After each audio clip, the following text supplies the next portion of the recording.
क्या आप संन्यास लेंगे? आपके जीवन में क्या संकल्प है? आज के धर्म पे आपके क्या विचार हैं? हमारे धर्म को युवता की आवश्यकता है। क्या आप महाराज बनना चाहते हैं? आपके आराध्य कौन? राम सपने हैं तो कृष्ण अपने हैं। एक गीत मैंने लिखा, सुबह सुबह कान्हा घर आए। आज तक कभी नहीं सुनाया। सुबह सुबह कान्हा घर आए, हम दोनों अपनी अपनी राधा को लेकर बतियाए। अब ये भगवान से कौन कर सकता है? कवि कर सकता है। कोई सपना जो पूरा ना हुआ? मेरी जितनी छोटी सी अंजुरी थी कि एक 2 BHK फ्लैट हो, एक गाड़ी हो, थोड़े से गीत लिख लूं, थोड़े से लोग जान लें। रात्रि में 3 बजे लोग आपको प्रणाम कर रहे हैं, गले मिलना चाह रहे, प्रतीक्षा में खड़ी है वहां भीड़ के, ये उठे तो इससे मिले, तो वही और क्या भगवान को लूटिएगा। हमने प्रारंभ किया सूखे आसमान के तले और इंद्रदेव वर्षा करने लगे। शायद मेरे गीत किसी ने गाए हैं, इसीलिए बेमौसम बादल आए। हमारे साथ आज प्रख्यात कवि, युग वक्ता और अब तो उन्हें आधुनिक तुलसी भी कहा जाता है, वो मौजूद है। हर की पैड़ी जैसे पौराणिक जगह पर उनकी अपने अपने राम चल रही है। द्वितीय दिवस का आज समापन हुआ है और इसके साथ ही गंगा में राम नाम ऐसा घुला है कि लोग यहाँ तर गए हैं। हम उनसे ये समझना चाहेंगे, क्योंकि अपने अपने राम बहुत लोकप्रिय हो चुका है, अपने अपने श्याम अब पैर पसार रहा है और जल्दी ही ब्रज में होगा। ऐसे में उनके जीवन की जो ये यात्रा है, और ये यात्रा जानना ज़रूरी क्यों है, ये सबसे बड़ी बात है। क्योंकि हम कुमार विश्वास जी को युगवक्ता कहें, प्रख्यात कवि कहें, हम उन्हें आज का तुलसी कह रहे हैं, लेकिन उनकी यात्रा में ज़रूर कुछ ऐसा हुआ है जब उनके जीवन में राम घटित हुआ होगा, कृष्ण घटित हुआ होगा। तो कुमार जी बहुत सहज भाव में ये जीवन यात्रा कैसी रही? दरअसल जीवन को और उसकी संवेदनाओं को, उसकी आहटों को, उसकी प्रतिध्वनियों को मनुष्य नियोजित करने की जब जब कोशिश करता है, प्रयास करता है, तो ना तो उसे सफलता मिलती है, ना उसे संतोष मिलता है। मेरे जीवन की गति का सूत्र ये रहा प्रारंभ से कि मैंने उसे नियोजित नहीं किया। जैसे नियोजित क्या है कि पारंपरिक रूप से पिताजी चाहते थे कि मैं इंजीनियर बनूं, तो मैंने अंतर की ध्वनि सुनी कि मैं कवि बनना चाहता हूँ, मैं कवि बन गया। फिर एक समय ऐसा आया कि सब कुछ अच्छा चल रहा था, लेकिन मुझे लगा कि इस देश में एक आंदोलन की आवश्यकता है। वो अपने बने बनाए कैरियर को, उस समय जो पीक पर था कैरियर, जिसमें परमानंद छन रहा था, उसको उसके अनियोजित घटनाक्रम में था, पर वो अंतर की आवाज़ थी, अंतर की प्रतिध्वनियाँ थी, तो मैंने उनको सुना। हमारे गांव ज्वार में कहावत है कि गली में बहुत ज़्यादा ग्राम सिंह भौंकने लगे, कुत्ते भौंकने लगे, तो इसका मतलब कुछ अनहोनी हो रही है, या उन्होंने भूकंप सूंघ लिया है। परमात्मा ने उनको एक अलग प्रकार की एक योग्यता दी कि वो ध्वनि से उठने वाली, पृथ्वी से उठने वाले कंपन को मनुष्य से पहले पढ़ने लगे। अब तो कैसे सिस्मोमीटर आ गया, भूगर्भ विज्ञान बढ़ गया, घोषणाएं होने लगती, अब भी नहीं पकड़ पाते। तो मैं मानता हूँ कि ईश्वर आपको इन प्रतिध्वनियों को पकड़ने की योग्यता देता है, लेकिन आप इन्हें सांसारिक तर्कों से ढक देते हैं। नहीं ऐसा कैसे कर दूँ, नौकरी छूट जाएगी। तो 11 में जब नौकरी छोड़ी थी तब मैं एसोसिएट प्रोफेसर था, 17 वर्ष की नौकरी थी, और सभी लोग जानते हैं कि 19 वर्ष के हो जाने पर वो पेंशनेबल हो जाती, 1-1.5 वर्ष में। इतनी छुट्टियां भी थी, तो पिताजी ने भी बाद में कहा, जब इस्तीफा दे दिया, कि तुमने मूर्खता की, और बहुत लोगों ने कहा, लेकिन मुझे लगता है कि अच्छा हुआ। तो मैं आहटें सुनता हूँ। इस बीच ये आहट पिछले 7-8 वर्ष में घटित हुई। कालांतर में मेरे जाने के बाद 200 वर्ष बाद अगर मैं इस योग्य बचा कि मुझ पर शोध हो, मुझे पता नहीं, क्योंकि कालो निरवधि विपुलाच पृथ्वी। आज हम कितना भी यश के झूले में झूल लें, कितने भी लोकप्रिय होने का स्वांग भर लें या मान लें, लेकिन काल की अवधि इतनी बड़ी है कि इसमें कहाँ खपेंगे आपको पता नहीं है। 4,500-5,000 कवि रीति काल में हुए, 4-5 याद रहते हैं। भक्ति काल में तो 84,000 वैष्णवन की वार्ता ही हुई, सभी कवि थे, या 7-8 ही रहते। तो मुझे ये भ्रम नहीं होना चाहिए कि मुझे काल याद रखेगा। यदि रखा तो हो सकता है कि वो मेरी चीज़ों का निर्णय इस बात पे करे कि फला जगह छल हो गया था, ऐसा हो गया था, इस कारण आए। कारण जो भी हो, मुझे कारण क्यों जानना है, मुझे तो फल जानना है। आपके हाथ में अगर कोई स्वादिष्ट फल आ जाएगा, तो आप पेड़ से ये थोड़ी पूछोगे कि इसे मेरे लिए क्यों तोड़ के फेंक दिया, आप तो उसका आस्वादन करोगे। तो 7-8 वर्ष में ये एक अंदर की आध्यात्मिक चेतना घटित हुई, और इसका एक बड़ा कारण ये था कि मैंने 2008 में स्वयं का परकाया रूप अनुभव किया एक कार्यक्रम में, जो कि अगर योग के लोगों से बात करो या आध्यात्मिक क्षेत्र से बात करो तो वो महान घटना है। बहुत महान घटना है। पर काया प्रवेश तो आपने तो मतलब ऐसा मानिए कि आपने स्वयं को बिल्कुल दृष्टा भाव के साथ देखा, बिल्कुल पर मेरे लिए सामान्य सा घटित हो गया ये। मैं भोपाल में कविता पढ़ रहा था, जी। वर्ष प्रतिपदा के दिन पर कार्यक्रम था, सामने 1 लाख आदमी था, उस समय के मुख्यमंत्री जी बैठे हुए थे जी। और कुछ नेता बैठे हुए थे, और बाद में वो नेता प्रोटेम स्पीकर भी बने, विधायक भी बने, वो आयोजन करता थे उसके। और मैंने स्वयं को कविता पढ़ते हुए नीचे से खड़े होकर देखा। तब मैं ये बात समझा नहीं था, हालांकि मैंने बाकी सारी चीज़ें पढ़ी थी, लेकिन मेरे को इतना समझ में नहीं आया था। मुझे लगा शायद ये कोई मस्तिष्क में कुछ हो गया है, तो मैंने बाकायदा एम्स में दिखाया भी। धीमे धीमे वो लगातार घटित होने लगा, और अब भी वो कई बार घटित हो जाता है। वक्ता के तौर पे स्वयं को मैं सुनता हूँ कई बार, वो लगातार नहीं होता, और वो मेरी योजना में नहीं है। मैं चाहूँ तो नहीं हो सकता। मैं चाहूँ कि कल के अपने अपने राम में मैं खड़ा होकर सुनूंगा, तो मुझे पता नहीं है जी। वो हो सकता है कि केवी कुटीर में बैठकर 4 लोग जो आए उनसे बात करते में हो जाए कि मैं उनसे बात कर रहा हूँ और गौशाला के कोने पे खड़ा होकर मैं खुद को देख रहा हूँ। तो ये घटित हुआ, और उसके बाद से आध्यात्मिक चेतना का प्रभाव। हम हिंदू धर्म में ये मानते हैं कि जो सन्यासी होता है, साधु होता है, महात्मा होता है, और उसकी बहुत सारी अवस्थाएं हैं। परमहंस होता है, अवधूत होता है, जगत गुरु होते हैं, महात्यागी होते हैं, तप त्यागी होते हैं। इनका एक पूर्वाश्रम होता है।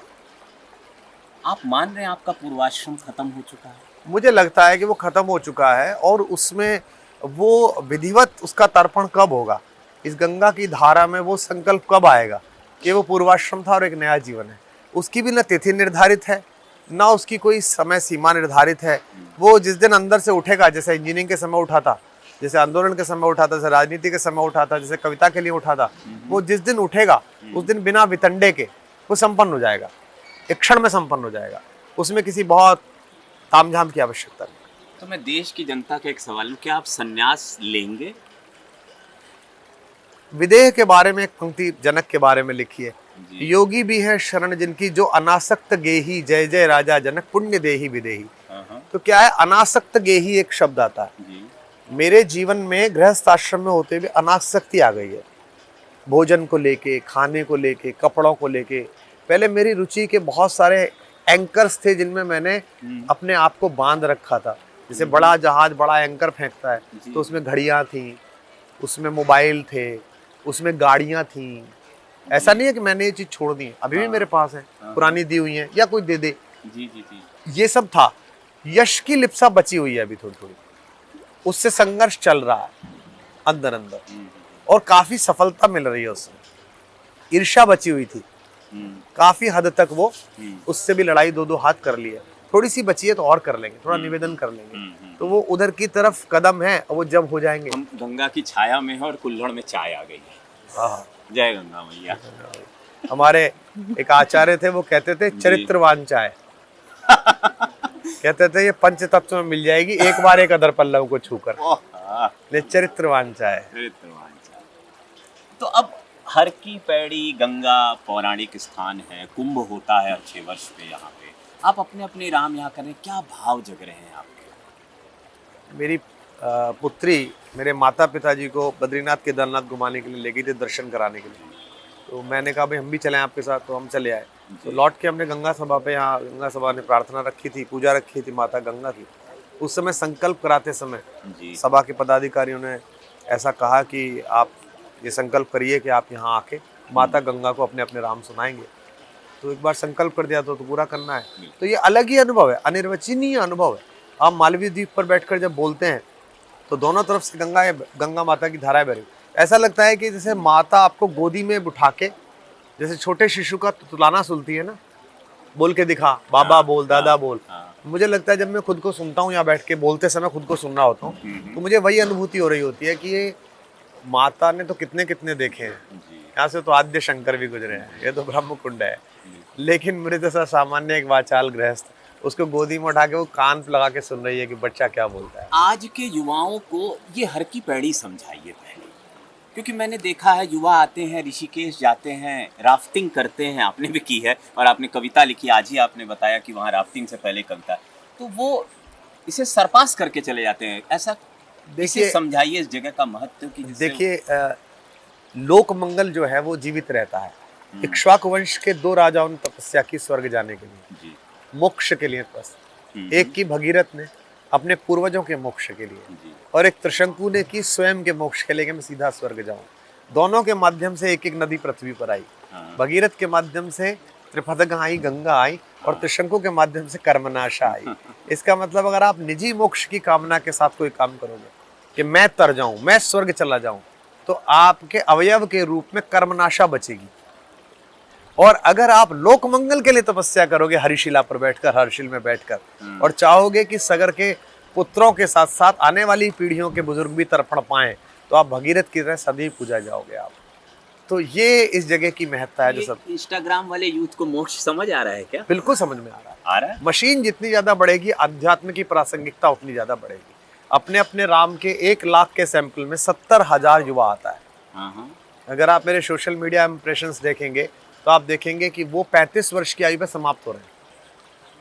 100 का सैंपल हम इंस्टाग्राम पे देखते हैं तो उसमें सबसे ज्यादा व्यूअरशिप जो है वो 38 ईयर्स तक आती है।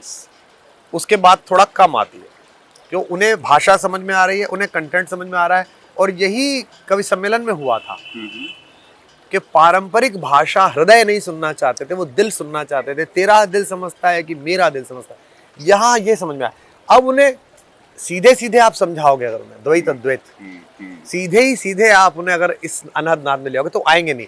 तो उससे उन्हें वहां तक लाने के लिए, उसे रसपूर्ण बनाने के लिए संगीत का भी प्रयोग है। मैंने जो जो लिखा है, जो मुझसे भगवती ने लिखवाया, उस सब का प्रयोग है। तो मुझे एक किस्सा याद है, मैं यहाँ आता रहता हूँ, तन्मय जी हमारे बड़े प्रिय हैं, बुलाते रहते हैं।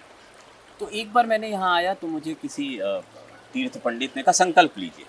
मैंने कहा क्या संकल्प लूँ? कुछ भी ले लीजिए, घर के लिए ले लीजिए, बच्चे के लिए ले लीजिए। तो खैर वो संकल्प हो गया। मैं शहर में गया, एक बड़े संत थे। मैंने कहा महाराज जी संकल्प क्या होता है?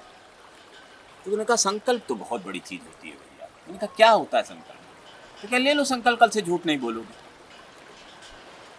आपके जीवन में क्या संकल्प है, क्या रहा है, और क्या कोई नया संकल्प लिया है? संकल्प साक्षी है बोलते हैं। मुझसे किसी ने कहा था वर्षों पहले, ये काम कर लीजिए तो ये चीज मिल जाएगी, और ये कोई नहीं जान पाएगा मेरे और आपके बिना। तो मैंने कहा कि भाई एक तीसरा आदमी और जान पाएगा जो तुमसे और मुझसे महत्वपूर्ण है, और वो है ईश्वर। वो जान पाएगा। तो हमारे यहाँ विवाह क्यों टिक रहे हैं? हमारे यहाँ विवाह इसलिए टिक रहे हैं कि उसकी साक्षी बड़ी महत्वपूर्ण है। उसमें पंडित साक्षी है, उसमें अग्नि साक्षी है, उसमें गंगा जल साक्षी है, उसमें पंचगव्य साक्षी है, उसमें सारे लोग साक्षी हैं, और वो बहुत दिन तक चल रहा है पूरा प्रयोग। इसीलिए जो संकल्प है वो मूलतः पंच तत्व की साक्षी है। तो गंगा का जल अमृत है, इस अमृत की साक्षी है। अगर आदमी कोई सोच ले, मैं संकल्प नहीं लेता, उसका कारण है कि मैं न संकल्प लेने योग्य हूँ, न संकल्प को पूरा करने योग्य हूँ। संकल्प को दिलाने वाला और पूरा करने वाला कोई और है। यदि मेरे माध्यम से उसे संकल्प को पूरा कराना होगा तो वो मेरे अंदर संकल्प को पैदा करके उसे स्वयं पूरा कराएगा। आज तक कराया है, आगे भी कराएगा। बीते कुछ वर्षों में हम देख रहे हैं जिन जिन संतों से आप मिल रहे हैं, बड़ा अगाध प्रेम दिख रहा है। कोई गले मिल रहा है, कोई आदमी तुलसी कह रहा है। ये है क्या? ये क्यों रहा है? दरअसल क्या है, संत हृदय नवनीत समाना, गोस्वामी जी ने कहा संत सरल होते हैं। जैसे आप कभी परम पूज्य तुलसी पीठाधीश्वर को देखिए, आप वो बच्चों की तरह व्यवहार करते हैं। वे इतने विद्वान हैं, उनके लिए शास्त्र हस्तामलक वत है रामभद्राचार्य जी के लिए। लेकिन वो आपसे भी मिलेंगे, मेरे से भी मिलेंगे, जिनसे उन्हें प्रेम है, वो शिशुओं की तरह व्यवहार करते हैं। तो मुझसे किसी ने कहा कि महाराज जी ऐसे करते हैं। मैंने कहा महाराज जी प्रौढ़ता की सीमा पर पहुंचकर शिशु हो गए। हमारे ऐसे चमत्कार देखे गए हैं कि 90-92 वर्ष की आयु में सारे बाल गिरने के बाद नए बाल निकले, बहुत सारे बूढ़ों के दांत निकले, सर्किल पूरा हो गया। तो संत का हृदय नवनीत के समान है, तो वो प्रतिबिंब देख लेते हैं।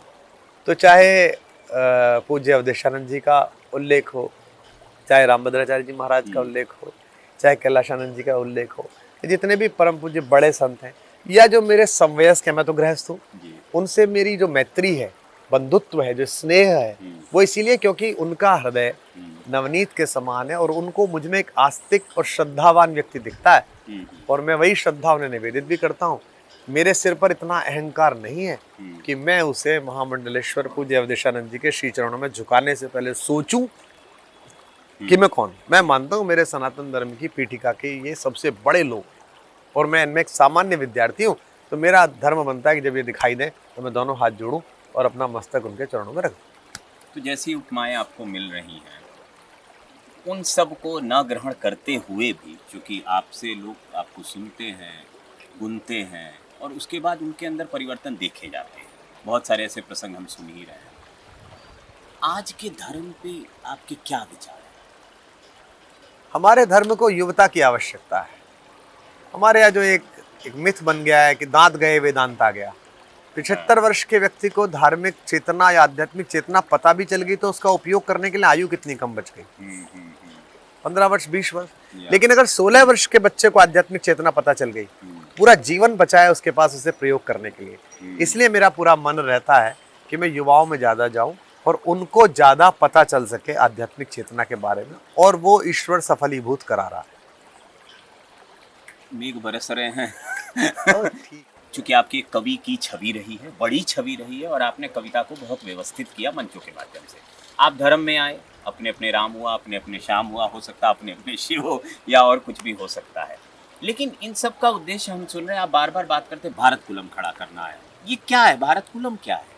मेरा जो सपना भारत कुलम का है, जिसमें विश्वविद्यालय बनाने का निर्णय है, हाँ। जो पहली क्लास से लेके बच्चे को इंजीनियरिंग तक, मेडिकल कॉलेज तक बनाएगा, जिसमें मैं लगा हुआ हूँ, वो मूलतः ये है कि हम एक ऐसा भारतीय विद्यार्थी तय करें, पैदा करें, उसको तैयार करें जो विश्व मनीषा में तो नंबर 1 हो, एआई में तो नंबर 1 हो, पर उसे एआई का टूल डेवलप करते समय ये पता हो कि मायावी और मायापति में क्या अंतर है। एआई तो माया है, लेकिन अगर उसका रावण की तरह प्रयोग करोगे तो मायावी हो जाओगे, और अगर उस पर अधिकार करके लोकमंगल के लिए प्रयोग करोगे तो मायापति यानी कि राम हो जाओगे। एक बाण काटी सब माया, जो गोस्वामी जी कहते हैं। इसीलिए एआई का खतरा है कि एआई गलत हाथों में न पड़ जाए। तो मैं भारत कुलम में ऐसे विद्यार्थी का निर्माण करना चाहता हूं जो आयुर्वेद के माध्यम से शरीर स्वस्थ रखे, 24 साल की उम्र तक उसके शरीर में पैरासीटामोल न जाए, डिस्प्रिन न जाए, गिलोय जाए उसके शरीर में, ताकि उसे इसका उपचार पता हो कि क्या क्या होता है। और दूसरा, वो जो देखे वो ऑर्गेनिक हो, वो जो खाए वो ऑर्गेनिक हो, वो जो सोचे वो ऑर्गेनिक हो, और भारतीय संस्कृति और संस्कार से वो पूरी तरह लबालब भरा हुआ हो, ताकि विश्व में विवेकानंदों की, भारतीयों की, अपालाओं की एक पूरी श्रृंखला खड़ी हो जाए। तो ये समय की मांग है, या आपको लग रहा है कि there is a gap there? समय की मांग है, समय की मांग है। और मुझे लगता है कि मेरे बाद रह जाने का जो बीज है, वो मेरे द्वारा कमाया गया पैसा नहीं होगा। वो केवल 2 चीजें होंगी, मेरी लिखी हुई कविता लोककंठ में कितनी है, और मेरा खड़ा किया हुआ संस्थान कितने लोगों के जीवन में नई क्रांति भरता है। तो कविता पर तो मेरा अधिकार नहीं है, पता नहीं कितनी जनता बाद में सुनेगी नहीं सुनेगी। ये मैं एक काम करना चाहता हूँ जहाँ से लगातार लोग निकलें, और 100 वर्ष बाद, 200 वर्ष बाद, 300 वर्ष बाद बहुत सारे लोग बताया करें कि नोबेल पुरस्कार जिस लड़के को मिला, ये मूलतः भारत कुलम का पड़ा हुआ है। अब मैं कुछ सवाल लूंगा, कुछ सवाल शोध करके मेरी टीम ने आपके लिए दिए हैं, जल्दी जल्दी करेंगे क्योंकि हाँ, इंद्रदेव जी हैं। ठीक है,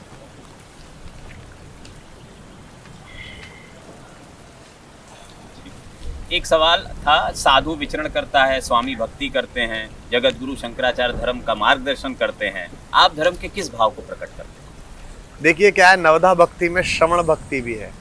नवधा भक्ति में तो मैं तो श्रवण भक्ति का विद्यार्थी हूँ। मैं सुनाता हूँ, लोग सुनते हैं और उससे उनके जीवन में परिवर्तन होता है, परिमार्जन होता है। मेरे पास हजारों मेल आती हैं जहाँ घरों में झगड़े रुके हैं, जहाँ लोगों से ईर्ष्या अंदर से गायब हुई है। और मैं क्या कहूँ, स्वंते सुखाए तुलसी रघुनाथ गाथा, भाषा निबंध मति मंजुल मातुनती। मेरे जीवन में परिवर्तन हुआ, मेरे लिए यही काफी है कि मेरी दवाई मुझे फली। खाली समय में क्या करते हैं?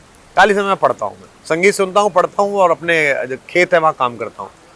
अभी गेहूं कटाया है, उसके बाद अब नई तैयारी चल रही है धान बोने की, उसकी पौध बोनी है, इन कामों में लगा रहे हैं। आप अकेले हैं जो हर की पैड़ी, मेहंदीपुर बालाजी, बागेश्वर धाम, हर जगह जा जाकर राम राम कर रहे हैं? क्या है ये कृपा? बुला रहे हैं, भगवान की कृपा है। बागेश्वर धाम में हमारे परम प्रिय अनुज और उनकी बड़ी लोक व्याप्ति है। धीरेन्द्र कृष्ण शास्त्री जी ने कहा कि भैया यहाँ आके अपने अपने राम करिए। मैं वहाँ चला गया, यहाँ गंगा सभा की आज्ञा हुई थी, यहाँ आ गया, बालाजी महाराज के जो पुरी जी, नरेश पुरी जी, डॉक्टर नरेश पुरी जी महंत साहब, उनका आदेश आया तो मैं चला जाता हूँ। मुझे बहुत आनंद आता है, मुझे वहाँ रह के, उन्हीं लोगों के बीच रह के बोलने करने में परमानंद आता है। 2 दिन पहले मैं भी बागेश्वर धाम था और मेरे बहुत सारे अनुभव सब्जेक्टिव रहे। अमूमन धर्म को लेकर मैं ऑब्जेक्टिव ही रहता हूँ, पर मेरे सब्जेक्टिव अनुभव रहे और मैंने सरकार को बोला भी। तो आप जब सीधे इन लोगों, क्योंकि संतों से आपका संवाद रहा है, लेकिन अब संत आपके प्रति स्नेह रखते हैं, अब जब आप उनसे जुड़ते हैं तो आपको वो चीज़ें दिखती हैं? मेरे लिए संत के आसपास होना आनंद का विषय है। जैसे मैं आज प्रसाद पाने के लिए परम पूज्य अवधेशानंद जी ने मुझे आदेश दिया, मैं आमंत्रित था तो मैं गया। तो प्रसाद पाने के क्रम से लेके बैठने तक उनके संवाद की जो सरसता थी, उनके संवाद का जो गांभीर्य था, मुझे उसने बहुत आनंदित किया। मुझे उनके श्लोक की व्याख्या ने बहुत आनंदित किया। तो जैसे ऑरा कहते हैं, एनर्जी कहते हैं, तो योग्य संत जो हैं उनके चारों तरफ एक ऑरा है, एक एनर्जी है, मुझे वो बहुत आकर्षित करती है। और संभवतः मुझे लगता है मेरे चारों तरफ भी कुछ ऐसा होगा प्रेम से, स्नेह से भरा हुआ, जो मुझे इतना मान, प्रेम और स्नेह देते हैं। दुनिया जिनके पीछे है, क्योंकि भगवान चाह रहा है। प्रसिद्धि को आप कैसे देखते हैं? प्रसिद्धि तो सुरसा है। वाह। जितना आप खुद को चाहोगे कि इसके मुंह में समाई, उतनी बढ़ती चली जाएगी। तो इसलिए इसके चक्कर में पड़ना चाहिए। इससे बचने का एक ही तरीका है, हनुमान जी की तरह बहुत छोटी काया करके बाहर निकलना। तो मैंने खुद को इतना क्षुद्र कर रखा है कि मैं इसके होने ना होने से अब ज्यादा संपृक्त नहीं। क्या आप महाराज बनना चाहते हैं? नहीं नहीं, महाराज के मैं अपने मन का स्वामी बनना चाहता हूँ कि मैं अपनी इंद्रियों पे वश रख सकूं, स्वामित्व कर सकूं। क्या आप खूब पैसा कमाना चाहते हैं? नहीं, वो मैंने काफी कमा लिया, मुझे अब कोई ज्यादा आशा अपेक्षा नहीं है। बच्चे बहुत योग्य निकले हैं, ईश्वर की बड़ी कृपा हुई है। दोनों बेटियां बड़ी योग्य हैं, बड़ी सुशील हैं और बड़ा अच्छा काम कर रही हैं। बड़ी बेटी का बहुत अच्छा व्यापार है और मेरे लिए पर्याप्त है। हिंदी के कवि ने कभी नहीं सोचा था, किसी ने नहीं सोचा था हिंदी का कवि ऐसा रहेगा। इससे आगे तो लिप्सा है, इससे आगे तो पासबुक के नंबर है, उनका क्या करूंगा। जीवन भर काम ना करूं तो भी भगवती ने इतना दिया है कि जीवे में शरद शतम का जो मुहावरा है, उसमें मैं भी जी पाऊंगा, मेरी पत्नी भी जी पाएगी। आपकी अभी भी राजनीति में रुचि है? मेरी जगत कल्याण में रुचि है। मैं झूठ बोलूं कि मेरी रुचि नहीं है, मैं राजनीति में दृष्टि रखता हूँ। मुझे अच्छे बुरे लोग लगते हैं वहाँ, हर पार्टी में, हर पार्टी के लोग मेरे लिए अच्छे बुरे रहते हैं। तो मैं रुचि रखता हूँ, उसमें जानकारी रखता हूँ क्या हो रहा है क्या नहीं हो रहा है। पर हाँ, कोई नियमित रूप से मेरी ऐसी कोई लिप्सा, लालसा ऐसी कुछ। आप किस भगवान में आपके आराध्य कौन? ये तो बड़ा अद्भुत प्रश्न है। मैं वैसे तो भगवान कृष्ण, भगवान राम और भगवान शंकर, इन तीनों में तो बहुत अधिक मन रमता है। जैसे मैं कहता हूँ सदा अपने कार्यक्रमों में कि राम सपने हैं तो कृष्ण अपने हैं। कृष्ण से तो अटखेलियां सी होती हैं, आनंद होता है उनसे तो मजाक होती है। मैंने उनसे काफी गीत लिखे। एक गीत मैंने लिखा, सुबह सुबह कान्हा घर आए, आज तक कभी नहीं सुनाया। सुबह सुबह कान्हा घर आए, हम दोनों अपनी अपनी राधा को लेकर बतियाए। अब ये भगवान से कौन कर सकता है, कवि कर सकता है। वाह वाह। आपका फेवरेट भोजन? मेरा फेवरेट भोजन देसी भोजन है, दाल, रोटी, कढ़ी, साग, सामान्य शाकाहारी, शुद्ध शाकाहारी। कोई सपना जो पूरा ना हुआ, बचपन का कोई सपना छोटा सा? मतलब सपनों के पीछे भागना मैंने छोड़ दिया। मुझे ऐसा लगता नहीं, मेरी जितनी झोली थी और जितना मेरा कासा था, भिक्षा पात्र था, उसको 3, 4, 5 मंजिल तक भगवान ने भर दिया है। अब इसके बाद बचता क्या है। मैं एक छोटी सी आपको बात सुना दूं। बारिश हो रही है, कुंभ में मैंने एक इंटरव्यू देख रहा था प्रयाग में। उन दिनों बंबई के 2 सेठों का अपने पिता के दिवंगत हो जाने के बाद संपत्ति विवाद चल रहा था। तो वो एक चना मुरमुरा बेचने वाला एक आदमी था। तो उससे मुझे याद है, एनडीटीवी के उस समय संवाददाता कुमार संजय सिंह जी थे। तो कुमार साहब ने उनसे पूछा कि कहाँ से आए हैं। तो बोले साहब वो छपरा से आए हैं। बोले क्या है? बोले लहिया चना बेचते हैं। कितना बिक जाता है? 150-200 रुपए का बेच लेते हैं साहिब, पत्नी भी बैठी है, बच्चा भी बैठा है। तो बोले अरे तो बहुत कम है, फिर कैसे काम चलाते हो? उस आदमी ने क्या जवाब दिया, अरे महाराज 200 रुपया बच जाता है, गंगा जी स्नान कर लेते हैं, आते जाते साधुओं का चरण छू लेते हैं, और क्या भगवान को लूटिएगा। 150 रुपए कमाने वाला आदमी कुंभ में बैठ के ये कह रहा है और क्या भगवान को लूटिएगा। और जो ये कह रहे थे कर लो दुनिया मुट्ठी में, वो 2 भाई मुट्ठी में नहीं आए। तो आप जो कह रहे हैं कि मेरा सपना क्या है, मेरी जितनी छोटी सी अंजुरी थी कि एक 2 BHK फ्लैट हो, एक गाड़ी हो, थोड़े से गीत लिख लूं, थोड़े से लोग जान लें। रात्रि में 3 बजे लोग आपको प्रणाम कर रहे हैं, गले मिलना चाह रहे, प्रतीक्षा में खड़ी है वहां भीड़ के, ये उठे तो इससे मिले। तो वही और क्या भगवान को लूटिएगा।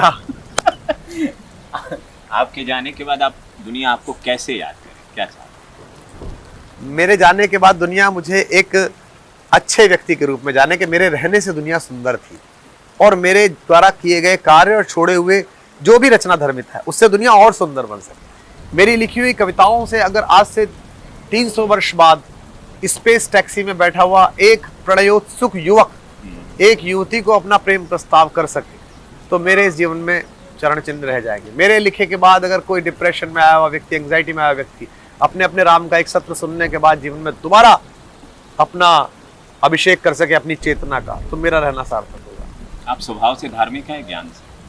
मैं स्वभाव से धार्मिक हूँ, ज्ञान से मैं बचता हूँ। ज्ञान जो है वो आनंद का शत्रु है। ज्ञान भक्ति का भी शत्रु है एक तरीके से सामान्य व्यक्ति के लिए। बड़े लोग तो साध लेते हैं, संत लोग तो साध लेते हैं ज्ञान को भी और भक्ति को भी। जीवन में और क्या करने की तमन्ना बची? भारत कुलम, उसके बारे में मेरा बड़ा मन है। वो मेरा एक ऐसा अंदर से इच्छा है कि वो अच्छे से हो जाए। भारत में इस समय एक अलग तरह का माहौल है जिसमें हिंदू जन जागृति बहुत बड़े स्तर पे है। हम सनातन वर्ड को अब पूरी तरह एक्सेप्ट कर चुके हैं, खासकर राम मंदिर के उदय के बाद। इस स्थान को भी हमने बदलते हुए सालों में देखा है। इस स्थान की एक परंपरा है जो सदियों से चली आ रही है, जो कि यहाँ के पुरोहित परिवार करते हैं। तो मैं चाहता हूँ कि आप कुछ ऐसा कहें कि कम से कम लोग समझ पाएं, आज के लोग जाने कि 4 पीढ़ी 5 पीढ़ी पहले का पोथी पे लिखा हुआ नाम है। जितने बच्चे इसको कार्यक्रम को सुन, उन युवाओं से मेरा अनुरोध है कि वे एक बार हर की पैड़ी आए। उन्हें जान के आश्चर्य होगा कि उनके परदादा के पदचिन्ह उन्हें यहाँ मिलेंगे। पूरे यूरोप में फैमिली ट्री को लेके बड़ा ऑब्सेशन है। लोग बाग पूरी दुनिया घूम आते हैं कि मेरे दादा के दादा कहाँ थे और वो क्या करते थे। लोग बाग चेकोस्लोवाकिया चला जाते हैं अमेरिका से ढूंढने के लिए, और यहाँ से चेक से निकले थे। यहाँ आइए, आपको आपके गांव का पंडित ढूंढ के बता देगा कि 1872 में आपके परदादा के परदादा आए थे, उनका नाम ये था, पत्नी का नाम ये है, पुत्र का नाम ये है।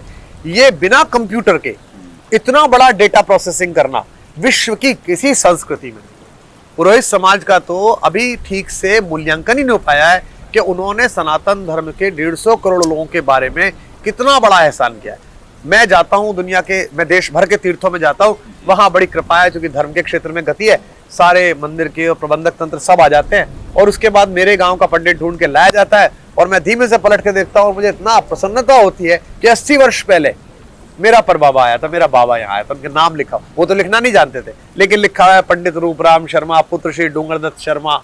तो इतनी प्रसन्नता होती है, मैं उस पर हाथ फिरा के देखता हूँ।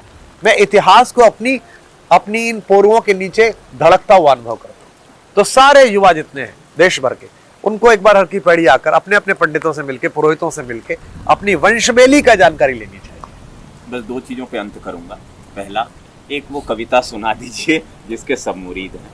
दूसरा, रामचरितमानस की एक चौपाई ऐसी बता दीजिए जिसको हर दिन कोई गाकर अपने जीवन में वो ला सके जो पाना चाहता है। देखिए, सर्वाधिक लोकप्रिय चौपाई जो है वो मंगल भवन मंगल आ रही है, जो बहुत ज्यादा गाई जाती है, लेकिन उसमें केवल निवेदना है।